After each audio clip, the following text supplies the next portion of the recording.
Good morning बच्चों। Test quiz में आप सभी का स्वागत है। ठीक है, जैसे कि कल मैंने आप लोगों को अभी जैसे हमारे टेस्ट क्विज में अभी एक डेमो क्लास चल रहा है, मतलब बच्चों को अपनी क्वालिटी दिखाने के लिए टेस्ट क्विज कोचिंग सेंटर में डेमो क्लास हम लोग दे रहे हैं बेटा। ठीक है, चूंकि कोरोना वायरस है, कोरोना वायरस इतना तेजी से फैला हुआ है बेटा, इतना तेजी से कि पूछो मत। इसलिए आप बिल्कुल सतर्क रहो बेटा, घर से बाहर नहीं निकलना है, मतलब नहीं निकलना है, समझ में आया। और उसके बाद बार बार अपने को हाथ धोते रहना है, सैनिटाइजर यूज करना है। ठीक है, तो अभी हमने देखा है पूरी इंडिया, छत्तीसगढ़ में बहुत तेजी से कोरोना फैला है, लेकिन हमारे इस पढ़ाई में कोरोना बाधित नहीं होगा। इसलिए टेस्ट क्विज कोचिंग सेंटर में हम लोगों ने एक ऐसा प्लेटफॉर्म तैयार किया हुआ है जिससे घर बैठे बच्चों को वीडियो प्रोवाइड होगा, नोट्स प्रोवाइड होगा और आपका टेस्ट भी चलते जाएगा, लगे हाथ आपका टेस्ट भी होगा। तो मैं आज एक ऐसा टॉपिक पढ़ाने जा रहा हूं बेटा जो आपके 11th में भी है, 11 के चैप्टर 1 में है। जब 11 देखोगे तो चैप्टर 1 में normality, molarity, formality, molality, mole fraction, ये सब है। तो किसमें? 11th में। 12th में भी है ये पूरा चैप्टर 2 पढ़ तो उसमें विलियन शब्द दिया होगा, विलियन के आगे नॉर्मलता, मोलरता, फॉर्मलता, ये सारे चीजें हैं। तो ये जो मेरा वीडियो आज जो वायरल होगा, जो डेमो क्लास है, ये 11 के बच्चे, 10th के बच्चे, 9th के बच्चे, 12 के बच्चे, सबके सिलेबस में है, सबके सिलेबस में है। तो चूंकि मैंने कुछ चीजों को बोर्ड में लिख दिया है, यौगिक HCl, HNO3, H2SO4, NaCl, glucose, sucrose, urea, उनके तुल्यांकी भार, और जो आयनिक नहीं होते, जो नॉन आयनिक होता है, उसको हम उसका तुल्यांकी भार नहीं निकालते, क्योंकि नियम है तुल्यांकी भार निकालने के लिए अणु भार बटे नंबर ऑफ केटायन। तो चूंकि इसमें केटायन नहीं होता, इसलिए तुल्यांकी भार भी नहीं होता। अब इनके अणु भार 11 के बच्चों को मैं समझा चुका हूं, अणु भार कैसे निकाला जाता है। क्लियर बेटा?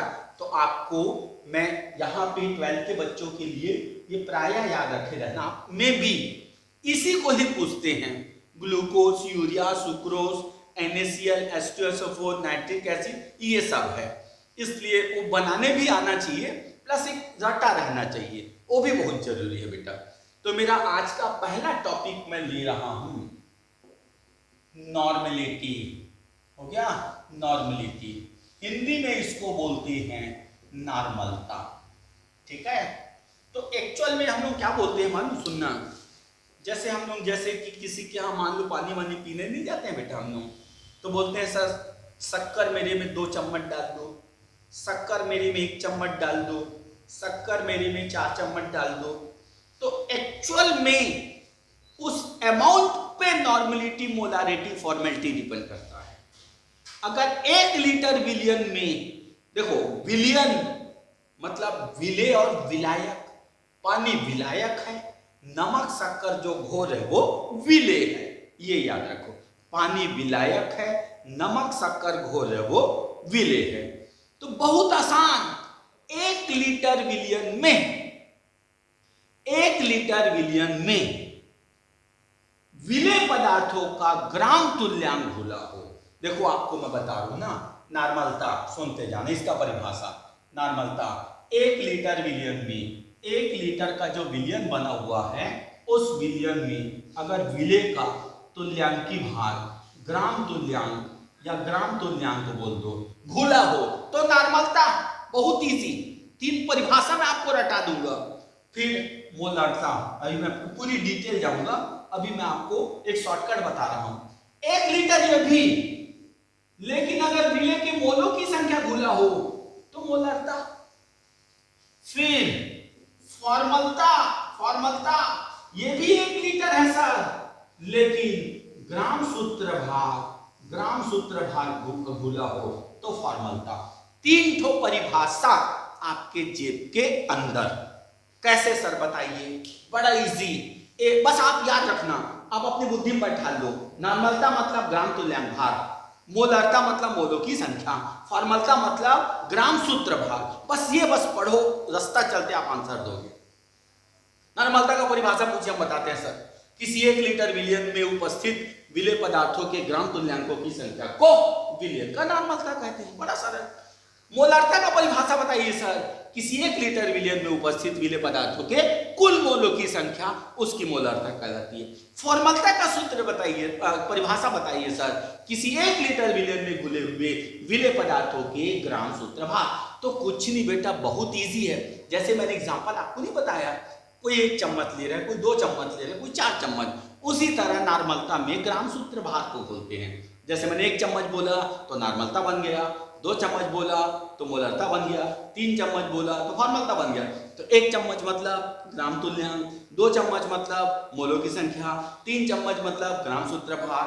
तो एक आदमी नॉर्मलता पी रहा है, दूसरा आदमी मोलरता और तीसरा आदमी फॉर्मलता। ठीक, तो मेरे ख्याल से मेरी इस पढ़ाई में 3 परिभाषा आपके जेब के अंदर। क्या है सर बताइए नॉर्मलता का परिभाषा? बस बुद्धि में लेना, ग्राम सूत्र भाग। किसका? घुलने वाले का, विलेय का। तो उत्तर आ गया, किसी 1 लीटर विलयन में उपस्थित विलेय पदार्थों के ग्राम सूत्र भार को उस विलयन का नॉर्मलता कहते हैं। और नॉर्मलता का पहचान कैपिटल N। सर पूछिए मोलरता का परिभाषा। किसी 1 लीटर विलयन में उपस्थित विलेय पदार्थों के कुल मोलों की संख्या को उस विलयन का मोलरता कहते हैं। इसको कैपिटल M के द्वारा प्रदर्शित किया जाता है। पूछिए सर तीसरा परिभाषा, फॉर्मलता। किसी 1 लीटर विलयन में उपस्थित विलेय पदार्थों के ग्राम सूत्र भाग को फॉर्मलता कहते हैं। फिर मोलरता, ये मोलरता है, मोलरता, और ये मोलरता है। हो गया, ये लता है आखिरी में प्रोनाउंसिएशन में, मोलरता, मोलरता हो गया। इसमें मोलरता, तो दोनों में अंतर है बेटा। दिस इज ए नॉर्मलिटी, ये है नॉर्मलिटी, ये है मोलारिटी, मोलारिटी, ये है फॉर्मेलिटी, ये है फॉर्मेलिटी, और ये है मोलालिटी, मोलालिटी, ये इंग्लिश वर्ड। हाँ, ये तीनों से अलग है। 1000 ग्राम मतलब बाकी लोग गन्ना का रस पी रहे हैं, मतलब द्रव अवस्था का विलयन पी रहे हैं, लेकिन ये ठोस अवस्था का विलयन है। हो गया। मैंने बोला लाया पनीर खाता हूं आज, तो जब पनीर खाऊंगा तो ठोस है वो, तो वो होगा क्या? मोलरता, क्योंकि ग्राम शब्द आया है। और 1 लीटर को ग्राम में बदलोगे, 1 लीटर मतलब 1000 मिलीलीटर, मतलब 1000 ग्राम। तो बस हो गया सर उत्तर। सारी चीज उत्तर इसी में है। इसको F से दर्शाते हैं, इसको स्मॉल m से दर्शाते हैं। क्लियर बेटा? अब लास्ट वाला का आप एक बार आंसर बता दीजिए सर। किसी 1 लीटर विलयन में उपस्थित विलेय पदार्थों के किसी 1000 ग्राम विलायक, किसी 1000 ग्राम विलायक में उपस्थित विलेय पदार्थों के कुल मोलों की संख्या को कहते हैं फॉर्मलता। तो ये मेरा अभी तक केवल टाइटल था बेटा, केवल टाइटल। अभी तो मैं आपको पूरी पिक्चर दिखाऊंगा। ये भी टाइटल, इसकी सारी न्यूमेरिकल, JEE, नीट, IIT सारे चीज पढ़ाऊंगा मैं आप लोगों को। समझ में आया? अब देखते जाओ सर। नॉर्मलता का परिभाषा बस ग्राम तुल्यांक याद करो। किसी 1 लीटर विलयन में उपस्थित विलेय पदार्थों की ग्राम तुल्यांकों की संख्या को विलयन की नॉर्मलता कहते हैं। मोलरता का परिभाषा 3 ठो रस वाला है, चौथा ठोस वाला है, याद रखना। किसी 1 लीटर विलयन में उपस्थित विलेय पदार्थों के मोलों की संख्या, मोलरता। किसी 1 लीटर विलयन में उपस्थित विलेय पदार्थों के ग्राम सूत्र भाग को क्या कहते हैं, फॉर्मलता। अब ठोस पनीर खाना है, मोललता। मोललता मतलब ठोस। किसी 1000 ग्राम, लास्ट वाला ठोस है बेटा, बाकी तीनों द्रव। किसी 1000 ग्राम विलायक में उपस्थित विलेय के कुल मोलों की संख्या को हम लोग क्या कहते हैं, मोललता। राइट बेटा। तो ये मैंने अभी टाइटल दिया है और उसके बाद मैं आप लोग को काफी डिटेल, एकदम डिटेल में मैं पढ़ाने जाऊंगा। मैं आपको डिटेल एकदम पढ़ाऊंगा, आप देखते चले जाना। अब मैं नॉर्मलता को पूरी डिटेल ले रहा हूं। तो मैंने बोला सुनना, 1 लीटर विलियन, 1 लीटर विलियन में उपस्थित विलेय हो गया, विलेय पदार्थ के ग्राम तुल्यांक, तुल्यांक को हो गया विलियन का फॉर्मलता कहते हैं, सॉरी विलियन का नॉर्मलता कहते हैं। ये था आपका परिभाषा। फिर सूत्र लिखना, नॉर्मलता बराबर, यहाँ पे सूत्र लिखना, नॉर्मलता बराबर विलेय का भार, विलेय का भार बटे विलेय का तुल्यांकी भार गुणित आयतन, बट वो लीटर में होना चाहिए। आयतन जो है वो लीटर में होना चाहिए। देखना बेटा, तुम लोगों को मैं एक एक ट्रिक्स सिखाने वाला हूं, एक एक tricks. 11, 12 plus competition, JEE, NEET, IIT, ये सारे चीज आप 11, 12 में क्रॉस करोगे। अब क्वेश्चन दिया, सुनते जाना। मैं यहाँ पे एक चीज और जोड़ दे रहा हूँ, NaOH है ना, तो इसका 40 होता है, इसका 40 होता है, वो बना के दिखा दूंगा। पेपर में दिया 4 ग्राम NaOH 1 लीटर में घुला है, तो उसका नॉर्मलता क्या होगा। तो आप कभी भी लिखोगे तो पहले इस सूत्र को लिखना, ये सूत्र को। तो विलेय का भार हमको पक्का क्वेश्चन पेपर में दिया रहेगा। मैंने 4 दिया, फिर मैंने NaOH किया, चलो गुणित 1, तो 4। Na का परमाणु द्रव्यमान 23, सिखाया हूं मैं अपने 11वीं बच्चों को, 23, और ये 16 धन 1, कुल मिला के 40 ही होता है। 1 तो 4/40 गुणित 1, 4 एकम 4 दाम, 1/10, 0.1 आंसर में है। इधर वर्ड में नॉर्मलता, आंसर में n, आंसर में n। राइट बेटा, चेक। और एक बात बताइए सर, ठीक है, एक बात और बताइए गुरुजी। तो फिर मेरी बात सुनिए बेटा, सुनना ध्यान से। पेपर में दिया 6.3 ग्राम, 6.3 ग्राम HNO3 2 लीटर में घुला होता है, 2 लीटर में। तो नॉर्मलता क्या होगा, पहले आप उसका सूत्र लिखना।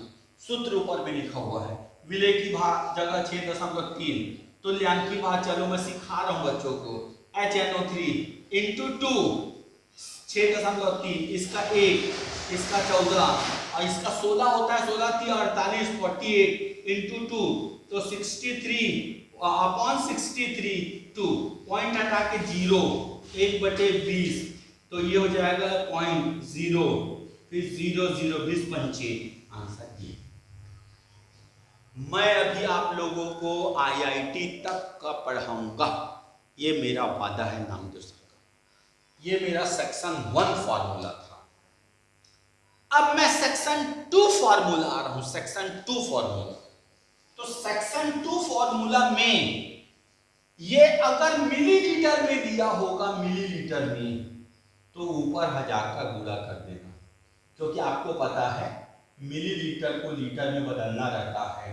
तो क्या होता है, मिलीलीटर को लीटर में बदलना होता है, हो गया, किसी चीज का मिलीलीटर को लीटर में बदलना होता है, तो अपन ऊपर में 1000 का गुणा कर देते हैं। राइट बेटा, ठीक। अब पेपर में दिया, ध्यान से सुनना, जैसे मान लो अपने को दिया 50 मिलीलीटर, 50 मिलीलीटर, तो अपन इसको लीटर में बदलेंगे तो कैसे लिखते हैं, 50/1000। तभी तो मैं 50 को 1000 को यहाँ रखूंगा, यहाँ पे मैं रखूंगा इसको, तो 1000 ऊपर चल जाएगा, 50 नीचे आएगा। ठीक, पेपर में दिया, सुनते जाना। 2 मिलीलीटर NaOH, सॉरी 4 ग्राम NaOH 500 मिलीलीटर में घुला है, तो नॉर्मलता क्या होगा?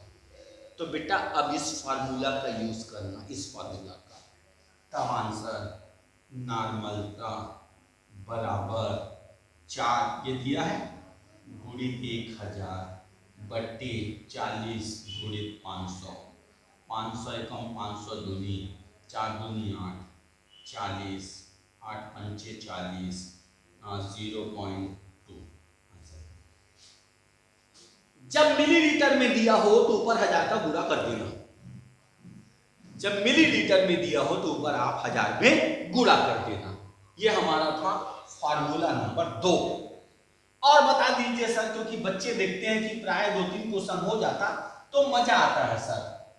फिर हमको दिया मान लो 49 ग्राम H2SO4 100 मिलीलीटर में घुला है, तो उसका नॉर्मलता फार्मूला सुनो बेटा, 49 अपॉन H2SO4 को ऐसा गिनते हैं 2, यहाँ पे 32, 16 चौक 64, ये उसका परमाणु द्रव्यमान का योग है, तो 98 आता है। तो हाँ नॉर्मलता में ले रहे हैं ना, तो ये हमने देखा हुआ है, तो 98 आता है बेटा।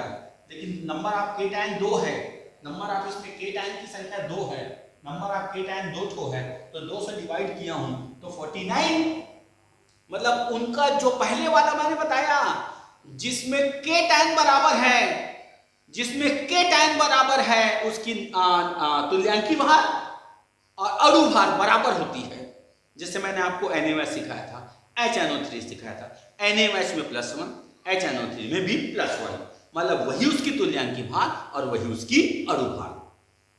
तो यहां इसका अणु भार 49 इंटू 1000 अपॉन कितना मिलीलीटर बोलो 100, ठीक है। ये दोनों कट गया, ये कटा 10, आंसर 10 है। ओके बेटा, ठीक है। तो ये था मेरा नॉर्मल था, ठीक है। अभी नहीं बहुत पढ़ाऊंगा, टेंशन भी मत आओ, अभी बहुत पढ़ाने वाला हूं। अब मेरा तीसरा फार्मूला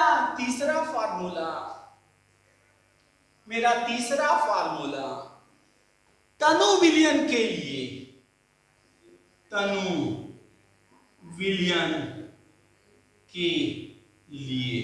तो तनु विलयन का फार्मूला है N1V1 बराबर N2V2। अब हमको क्वेश्चन में दिया N/10 NaOH का 1 लीटर था, उसको 10 लीटर में बदल दिए। N/10 NaOH के 1 लीटर था, उसको 10 लीटर में बदल दिए। तो 1 लीटर वाले का तो नॉर्मलता पता है N/10, तो 10 लीटर वाले का नॉर्मलता पूछ रहा है। तो N1 की जगह मैं रखा 1/10, V1 की जगह मैं 1 बराबर N2 निकालना है गुणित 10 को ट्रांसफर किया, N2 बराबर 1/100 या 0.001 आंसर है, ठीक है बेटा। तो ये जैसे डाइल्यूट करते हैं, इसको इसमें बदल दो, इसको इसमें बदल दो, इसको इसमें बदल दो, वो उसके लिए है। क्लियर है? तो ये आपका था तनु विलयन के लिए, ठीक। और अगर मान लो मेरा तीसरा फार्मूला था अभी तक ना, अब मैं आ रहा हूं चौथा फार्मूला में, अगर प्रतिशत हो तो मतलब प्रतिशत मतलब वो 100 मिलीलीटर में है, प्रतिशत मतलब वो 100 मिलीलीटर में है। तो अपने पास फार्मूला क्या है बेटा, नॉर्मलता बराबर विलेय का भार हो गया, विलेय का भार यहाँ पे गुणा 10 कर दो बटे हमने कर दिया तुल्यांकी भार। क्लियर? मान लो पेपर में दिया 10% NaOH विलयन का नॉर्मलता क्या होगा, तो मैंने फॉर्मूला आपके सामने रख दिया है। विलेय का भार यहाँ पे 10%, मतलब मान के चलो विलेय 10, 90 पानी, तो मैंने यहाँ पे 10 रखा।